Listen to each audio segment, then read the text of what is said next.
భావ మమతల భావ కవితలి శుభలేఖలు కావాలి, బ్రహ్మ కలిపిన జన్మముడులకు సుముహూర్తం రావాలి.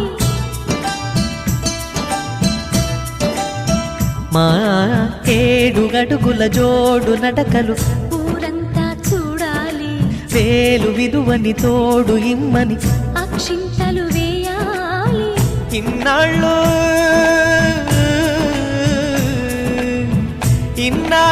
ఎదురు చూసే ఆశల రాజ్యంలో రాణిని తీసుకువచ్చే కళకళ కనబడగా గుండె గూటికి పండుగొచ్చింది, పండు వెన్నెల పంచుతుంది. మబ్బుల్లో జాబిల్లి ముంగిట్లో దిగుతుంది, నా ఇంట్లో దీపం పెడుతుంది.